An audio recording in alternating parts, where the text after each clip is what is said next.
नाभीस्तु जनयेत् पुत्रम् मरुदेव्यां मनोहरम्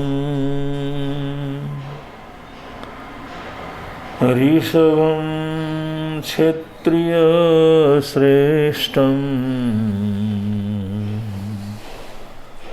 सर्वक्षत्रैष्यपूर्वकम् ऋषभान् भरतो यज्ञे वीरपुत्र शताग्रज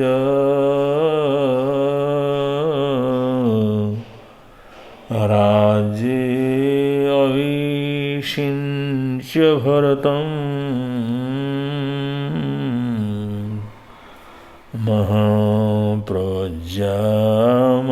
महाप्रज्ञामाश्रित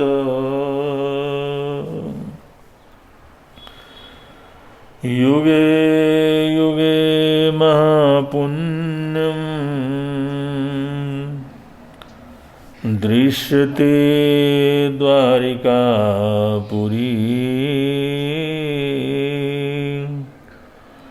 अवतीर्णो हरिर्यत्र परभास शशिभूषण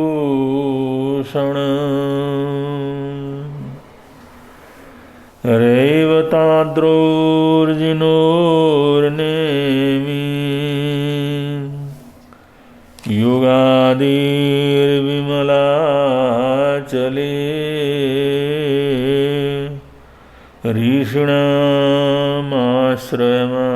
ऋषीणामाश्रयमादेव मुक्तिमार्गस्य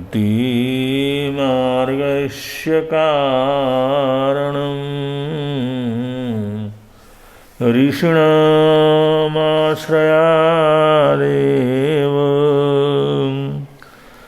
मुक्तिमार्गस्य कारणम् मुक्तिमार्गस्य कारणम्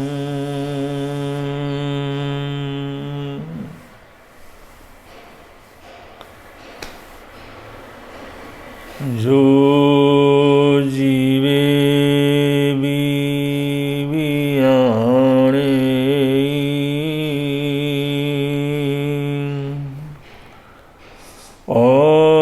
अजीवे विवियाणे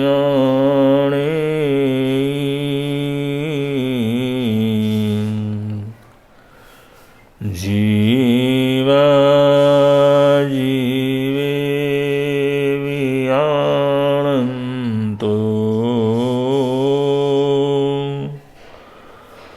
सो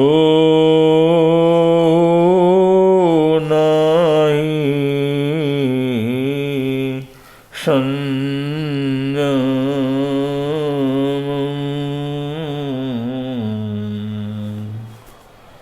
सो नाहि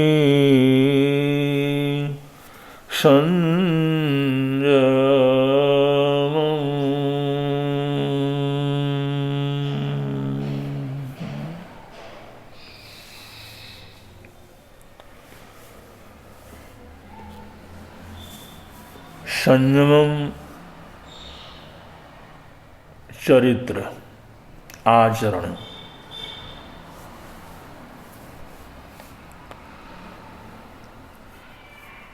उसी का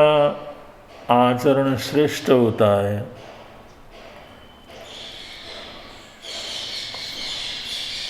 उसी व्यक्ति का आचरण स्वयं पर कल्याणकारी होता है।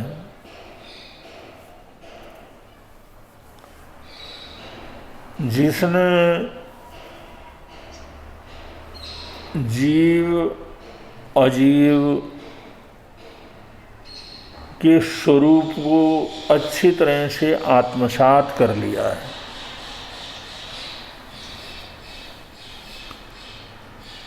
जो आदमी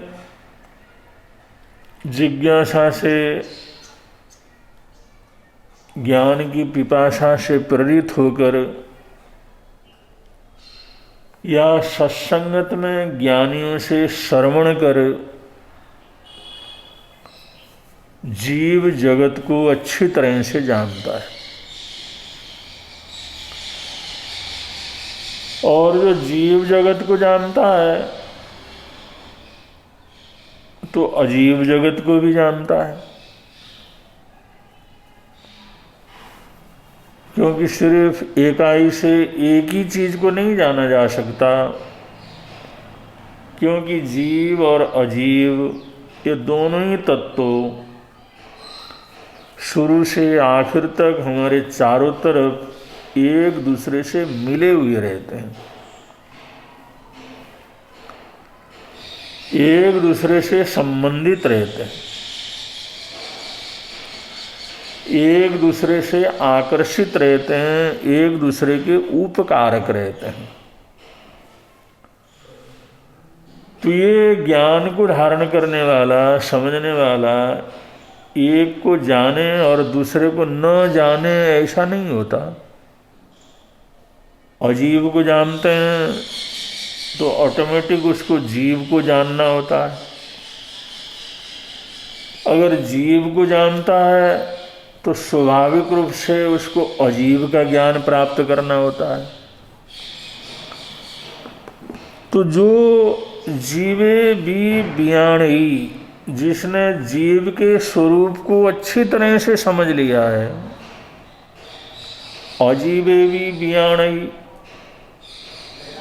और स्वाभाविक तौर पर अजीव को भी अच्छी तरह से समझ लिया है। जीव का भी ज्ञान है और अजीव का भी ज्ञान है, जीव को भी जानता है, अजीव को भी जानता है। ऐसा जीवा जीवे बियाणंतो, जिसने जीव अजीव को समग्र रूप से समझ लिया है, सो नाहि संयमम, उसका आचरण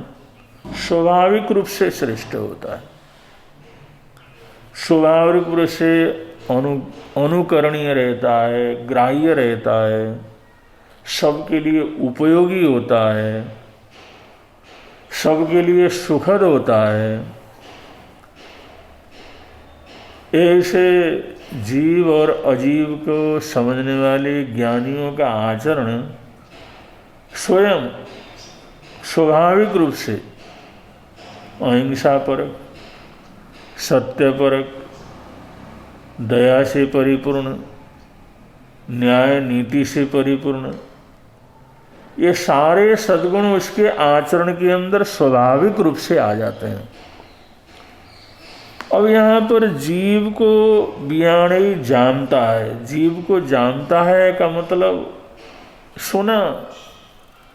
अगले ने बता दिया,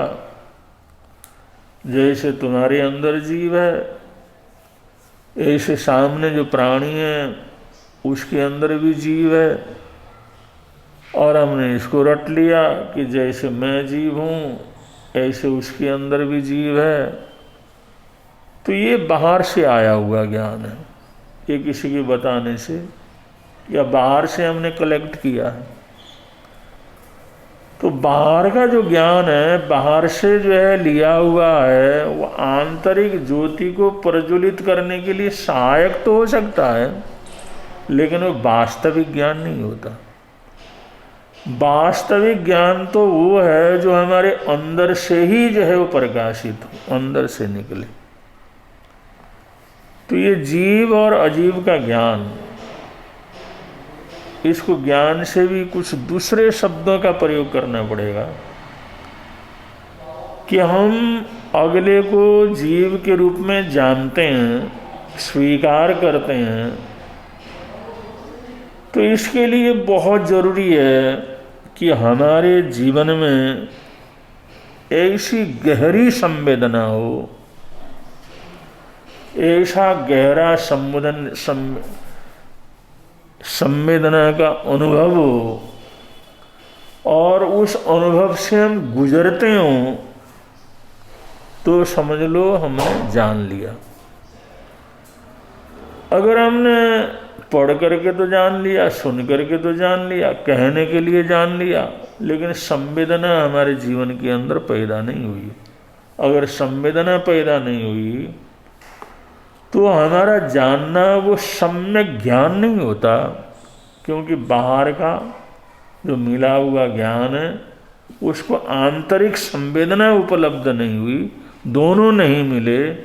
तो हमारा ज्ञान बाह्य ज्ञान हो जाता है, वो टेम्परेरी हो जाता है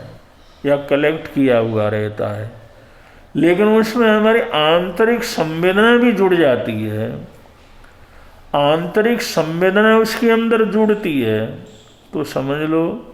उस सम्यक ज्ञान या सम्यक बोध उसके अंदर हो जाता है। तो ये संवेदनात्मक ज्ञान का होना, ये यहाँ पर शास्त्रकार अनिवार्य बतलाते हैं। अगर ये संवेदनात्मक ज्ञान होगा तो उसका जो आचरण है, उसका जो व्यवहार है, उसका मन का या वचन का, शरीर से संबंधित जो कार्य है,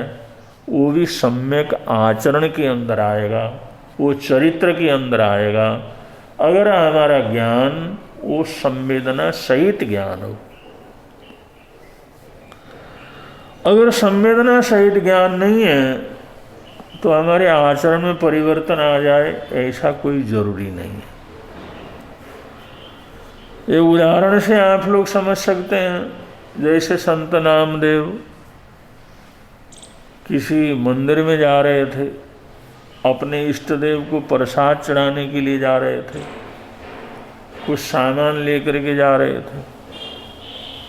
सामने एक प्राणी को उन्होंने देखा, बहुत तकलीफ में पड़ा हुआ है, भूख से तड़फ रहा है, प्यास से तड़फ रहा है। तो उसकी तड़फ का जो उन्होंने अनुभव किया,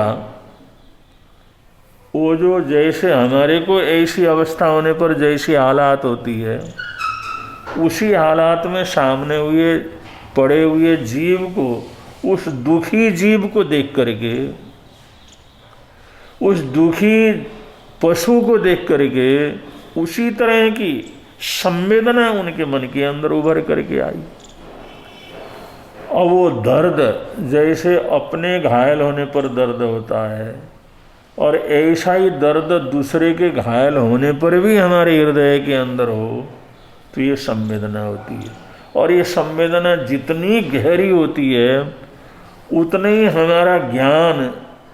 जो वो भी जीव है, वो भी जंतु है, वो भी मेरी तरह हैं, मैं और उसमें कोई किसी प्रकार का अंतर नहीं है, तो ये जो ज्ञान है ये इतना प्रगाढ़ हो जाता है, तो इसी को सम्यक बोध, सम्यक ज्ञान कहते हैं। इसी को जीव को जानना कहा जाता है। सिर्फ जानना नहीं, देख करके पहचानना, और जो किसी के कहने पर या पढ़ने पर उसको हमने कह दिया भाई जैसे हमारी आत्मा है ऐसी इसकी आत्मा है, जैसे हमारे प्राण हैं ऐसे इसके प्राण हैं। लेकिन ये तो ऊपर ही ज्ञान हुआ। लेकिन उनके दर्द को भी हम अनुभव करते हैं। जैसे अपने शरीर में कोई तकलीफ हो, अपने शरीर में चोट लगे, अपने शरीर में कोई वेदना हो, जैसे अपने शरीर की वेदना हम महसूस करते हैं, ऐसे दूसरे के शरीर में लगी हुई चोट, उस वेदना को भी हम उतनी गहराई से अनुभव करने लगे, तो इसको कहते हैं जो जीवे भी बियाणई, जो जीव को जीव के रूप में समझता है, उसकी संवेदना को जिसने प्राप्त कर लिया। तो ये संत नामदेव ने जिस समय देखा अगला तड़फ रहा है, परेशान है, दुखी है, प्यास है, तो जो पानी लेकर के जा रहे थे अपने आराध्य को चढ़ाने के लिए, प्रसाद लेकर के जा रहे थे, वो भूल गए वहाँ जाना। उसी पशु के पास जा कर के बैठते हैं। वो जो तकलीफ के अंदर था और जो प्रसाद वगैरह जो चढ़ाना था, जो पानी पिलाना था, वो ज़रूरतमंद दुखी प्राणी को पिलाते हैं और उनको बड़ी तसल्ली होती है। अब दूसरे देखने वाले तो कहते हैं ये तो भ्रष्ट हो गया, इसने जो देवताओं की चीज को पशु को खिला दिया, एक घृणित प्राणी को खिला दिया। लेकिन रामदेव के जो मन में, संत नामदेव के मन में उस कृत्य को करके इतनी तसल्ली होती है, इतनी खुशी होती है, जैसे उन्होंने साक्षात अपने इष्ट देव के दर्शन किए हों, अपने इष्ट देव को देखा हो, इष्ट देव का प्रत्यक्ष आशीर्वाद मिला हो। ऐसी खुशी, ऐसी प्रसन्नता उस जो है जरूरतमंद दुखी प्राणी की सेवा से संत नामदेव को मिल जाता है। तो ऐसी जो संवेदना है, ऐसा उसके दर्द को भी अपना दर्द समझने की प्रवृत्ति है, ये जो संवेदना की गहराई है, इसका जीवन के अंदर उत्पन्न होना, इसका बढ़ना और इसका प्रयोग होना और ऐसी अनुभूति होना, इसको कहते हैं जीव को बियाणी, माने जानना। तो ऐसा होता है तो हम समझते हैं कि हमने जीव को जीव जाना। तो ये दया, जो करुणा और परोपकार है, सेवा है, ये अपने घर से, अपने जीवन से प्रारंभ होता है। और करीबन एक राग के कारण या पारिवारिक संबंधों के कारण जो परिवार के अंदर एक ही परिवार के सदस्य हैं, उनमें अगर आत्मीयता पूरी तरह से रहती है तो एक व्यक्ति को तकलीफ है तो दूसरे सबको ही ऐसी संवेदना पैदा होती है, एक न सो सके, एक दर्द से चिल्लाता रहे तो अगले सो भी नहीं सकते, उसके साथ वो जगते ही रहते हैं जब तक वो नहीं सोए, किसी को नींद नहीं आती। ये एक संवेदनात्मक संबंध है, जानकारी है कि जैसे हमारे को तकलीफ होती है ऐसे इसको तकलीफ हो रहा है, जो इसको तकलीफ हो रहा है तो ये हमारी तकलीफ है। ऐसी संवेदना से उस एक व्यक्ति के तकलीफ से घर के सारे व्यक्ति वो तकलीफ अनुभव करने लगते हैं। ये जो है एक संवेदना हुई। और यही संवेदना अगर बढ़ती है तो कोई अनजान आदमी है, कोई भी व्यक्ति है, कोई भी आया हुआ अड़ोसी पड़ोसी कोई है, या नगर में गांव के अंदर रहने वाला कोई है, हमारा विशेष उसके साथ संबंध भी नहीं है, लेकिन उसको कोई तकलीफ होती है तो भी हमारे मन के अंदर उसी तरह की वेदना पैदा हो, उसी तरह की तड़प पैदा हो, उसी तरह का दर्द पैदा हो। जैसे हमारा स्वजन संबंधी तकलीफ में पड़ने पर जो हमारे मन के अंदर वेदना उत्पन्न हुई, जो हमारे मन के अंदर एक तकलीफ उत्पन्न हुई, ऐसी तकलीफ हम किसी भी दूसरे व्यक्ति के, कोई भी व्यक्ति हो, कोई भी मानव हो, उसकी तकलीफ को उसी तरह से अनुभव कर सकें और वो अनुभव करके उसको दूर करने के लिए हम प्रयत्नशील हों, उसके अंदर कुछ छोड़ना पड़े तो छोड़ सकें, त्याग करना पड़े तो कर सकें, अपने स्वार्थ का बलिदान करना पड़े तो कर सकें। तो ऐसी संवेदना अगर हमारे जीवन के अंदर पैदा होती है तो इसको जीव को जानना बोला जाता है, जिसको शास्त्रकारों ने कहा जो जीवे भी बियाणई, जो जीवों को जानता है। और यही संवेदना आगे बढ़ते बढ़ते कोई पशु को तकलीफ होती है, कोई प्राणी है, जंगल का प्राणी है या पालतू प्राणी है, कोई भी गली मोहल्ले के अंदर रहने वाला है, उसको अगर चोट लगती है, उसको तकलीफ होता है, तो वो तकलीफ हमारे को जैसे हमारे को ही चोट लगी हो, इस प्रकार का अनुभव होना, इस प्रकार की संवेदना पैदा होना, इसको जो है वो जीव का ज्ञान वो जो बढ़ते बढ़ते बढ़ते पशु तक चला गया। और इससे आगे पशु वगैरह, फिर छोटे छोटे जीव जंतु जिसकी कोई गिनती भी नहीं करते, कितने पैरों के नीचे आकर के मर जाते हैं, काम करते करते मर जाते हैं, इधर घूमते फिरते मर जाते हैं, ठोकर लग जाती है, उनके हाथ पैर टूट जाते हैं, पता नहीं कितने हमारे उठने में, बैठने में, चलने में, फिरने में, खाने में, पीने में, आने में, जाने में हमारी वजह से हजारों लाखों जीव जंतुओं को तकलीफ होती है, लेकिन कभी हम उनके दर्द का अनुभव नहीं करते, कभी हम उनकी वेदना को हम अनुभव नहीं करते। तो ये हमारा अज्ञान है, क्योंकि उसके अंदर संवेदना नहीं है। हम जानते भी वो जीव है,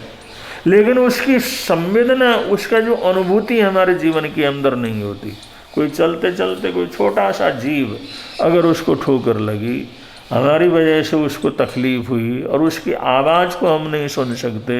उसके रुदन को नहीं सुन सकते, उसके पुकार को नहीं सुन सकते, वो बहुत छोटा सा नाचीज जीव है, लेकिन फिर भी उसको अगर तकलीफ होती है तो उसकी तकलीफ की अनुभूति हमारे जीवन के अंदर, हमारे मन के अंदर हो, हमारे जीवन के अंदर उसकी संवेदना हो, तो ऐसी संवेदना, ऐसी तकलीफ, ऐसा अनुभव होना, इसको वास्तव के अंदर ज्ञान कहते हैं। अब ऐसा ज्ञान, ऐसी दया, जिस समय इस प्रकार का ज्ञान होता है, इस प्रकार की जानकारी होती है, संवेदना होती है, तो ऑटोमेटिकली आदमी सेवा में लग जाता है, उसको ठीक करने में लग जाता है, उसके लिए कुछ करना पड़े तो करने के लिए लग जाता है, कुछ मेहनत करना पड़े तो करने के लिए लग जाता है, कुछ उसे त्याग करना पड़े तो त्यागने के लिए भी पीछे नहीं हटता। तो ऐसी संवेदना बढ़ते बढ़ते महापुरुष, जो त्यागी पुरुष होते हैं, ज्ञानी होते हैं, साधक होते हैं, वो जो है जैसे पेड़ पौधे हैं, उनकी संवेदना को, उनके तकलीफ को भी अनुभव करने लग जाता है। अगर किसी पेड़ की टहनी को अगर कोई काट देते हैं या उसका पत्ता उसको तोड़ देते हैं और उसको तकलीफ़ वगैरह दे देते हैं, तो वो घायल वगैरह हो जाता है, तो उसकी संवेदना भी उसी तरह से अनुभव के अंदर आए जैसे किसी जीव जंतु के घायल होने पर आता है, किसी अड़ोसी पड़ोसी का घायल होने पर आता है, किसी स्वजन संबंधी के तकलीफ में आने पर जैसी संवेदना हमारे मन के अंदर होती है, किसी पेड़ पौधे की तकलीफ को देख करके भी हम उस संवेदना से गुजरने लगें, तो ये समझ लो हमने उस जगत, जो वनस्पति जगत है, उसके जीव जंतुओं के ज्ञान भी हमारे को क्या हुआ, प्राप्त हुआ। ये उसको हमारा सम्यक बोध हो गया। और इससे भी जो है सूक्ष्म जीव जगत है, जैसे मिट्टी के अंदर है, हवा के अंदर है, अग्नि के अंदर है, या वायु के अंदर है, जल के अंदर है, और उसके अंदर तो कुछ दिखता ही नहीं है। वायु में कोई जीव तत्व है, ये दिखता नहीं है, लेकिन ज्ञानियों ने बतलाया, वो ज्ञान प्राप्त करने के बाद फिर उन चीज़ों को भी, उनकी वेदना को भी हम उसी तरह से अनुभव करने लगे जैसे वेंद्रिय तेंद्रिय स्वजन संबंधी उनको तकलीफ होती है तो हमारे को संवेदना होती है। तो इसको कहते हैं स्थावर जीवों का ज्ञान, उनकी भी अनुभूति हमारे जीवन के अंदर होना। तो ऐसी संवेदना की अनुभूति बढ़ते बढ़ते बढ़ते हम पंचेंद्रिय से एकेंद्रिय तक, सूक्ष्म जीवों तक की अनुभूति अगर करने लगते हैं, तो ये अवस्था महानतम अवस्था होती है, ये परमात्मा की अवस्था होती है, ये सिद्ध बुद्ध मुक्त होने वाली आत्माओं की अवस्था होती है। ये जो है केवल ज्ञान, केवल दर्शन प्राप्त करने से पहले की अवस्था होती है। तो ये जो संवेदना है जीव और अजीव के संबंध में, या जीव की जानकारी के संबंध में, ऐसी अनुभूति अगर हमारी होने लगे कि हमारे को एक जो पानी के बूंद को छूने पर भी ऐसी तकलीफ महसूस हो जैसे हमारा ही हाथ पैर कहीं पर टूट गया हो या उसको चोट लगी हो, इतनी गहरी अनुभूति, इतनी सूक्ष्म अनुभूति अगर होने लगे, तो ये जो है जीव का बोध और जीव का सम्यक ज्ञान बोला जाता है। तो ऐसी अवस्था के अंदर हिंसा नहीं हो सकती, ऐसी अवस्था के अंदर असत्य का सेवन नहीं हो सकता, ऐसी अवस्था के अंदर कहीं पर झूठ और मायाचारी का प्रयोग नहीं हो सकता। तो ये सारी चीज़ों से हम स्वाभाविक रूप से अलग हो जाते हैं। ये ज्ञान का और संवेदना का इतना बड़ा प्रभाव पड़ता है कि हमारे को बिना कहे ही उस प्रकार की हिंसा से हमारी आत्मा अलग होती चली जाती है, अलग होती चली जाती है। और ऐसी संवेदना के कारण हम दयालु पुरुष कहलाते हैं या संत पुरुष कहलाते हैं। तो ऐसे लोगों का आचरण वो संयम कहलाता है, और वो संयम मोक्ष का साधन होता है, मोक्ष की सीढ़ी होती है। तो इसी प्रकार धर्म रुचि अणगार का वर्णन आता है। जिस समय किसी ने उनको जो है बहरा दिया, मांस खमण का पार ना था, उसके अंदर कोई जहरीली चीज़ें, जहरीली सब्जी, जो सब्जी बनी तो जहरीली हो गई थी। तो उस किसी बहन ने उस जो है संत को, मांस खमण की तपस्या करने वाले संत को, वो जहरीला साग जो है बहरा दिया। और जिस समय उसको ले जा करके अपने आचार्य के सामने रखा, भाई आज हमारे के पारने के लिए चीज़ मिला है, तो आचार्य ने देखता गरिष्ठ भोजन है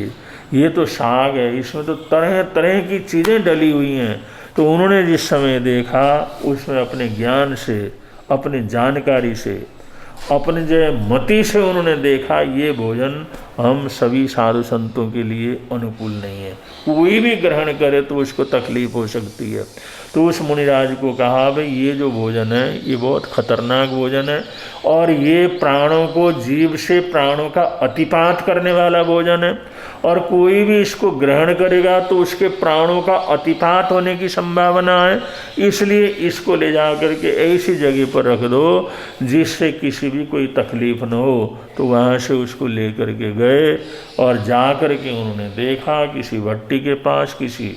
जहाँ पर कोई इस प्रकार की हरियाली कुछ नहीं थी, वहाँ पर सोचा चलो यहाँ पर फेंक करके चला जाता हूँ, यहाँ रख करके चला जाता हूँ। फिर भी सोचा भाई यहाँ रखने से कोई जीवों को तकलीफ तो नहीं होगी, कोई खा करके कोई उसके प्राणों का अतिपात तो नहीं होगा, उसकी मृत्यु तो नहीं होगी, उसको तकलीफ तो नहीं होगी। ये देखने के लिए एक आधी बूंद उसको नीचे गिराया तो उसमें ऐसी सुगंधी चल रही थी, ऐसी खुशबू उसमें से आ रही थी कि इधर उधर से जीव जंतु आने लगे, और वो छोटे छोटे कीट पतंगे, छोटी छोटी कीटियाँ वहाँ आकर के जैसे उन्होंने ग्रहण किया और थोड़ी देर के अंदर वो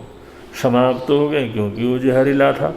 तो उस मुनि ने देखा भाई इतना छोटा सा एक बूंद मैंने डाला, उससे जो इस प्रकार का आकर्षण पैदा हुआ, ये जीव जंतु मर गए। अगर जो है इतना ज़्यादा जो मेरे पास है इसको अगर यहाँ पर डाल दूँगा तो कितने प्राणी आएंगे, कितने उसका ग्रहण करेंगे, खाएंगे, और उनके जो प्राणों का अतिपात होगा और वो मर जाएंगे, उनको वेदना होगी, तकलीफ होगी। और गुरुदेव ने मेरे को कहा है जहाँ पर किसी को तकलीफ न हो, किसी के प्राणों का अतिपात न हो, ऐसी जगह पर हट के आना, ऐसी जगह इसको छोड़ के आना। तो सोचते रहे ऐसी जगह क्या हो सकती है। उन्होंने सोचा अपने पेट के सिवाय कोई दूसरी जगह ऐसी नहीं है जहाँ पर इस जहर को डालूं तो किसी के प्राणों की हत्या न हो, किसी को तकलीफ न हो। तो उन्होंने वहाँ पर आमरण अनशन जो है उन्होंने उस भोजन को, उस जहरीले भोजन को अपने पेट के अंदर डाला, और ये डाल करके वो पंडित मरण संथारा, मौत को उन्होंने स्वीकार कर लिया। सारे पचखान किए, पंडित मरण किया और अपने जीवन को पूरा किया। तो किया किस लिए कि उन सभी जीवों के प्रति दया के कारण से, करुणा के कारण से। वो करुणा किस बात की हुई, संवेदना।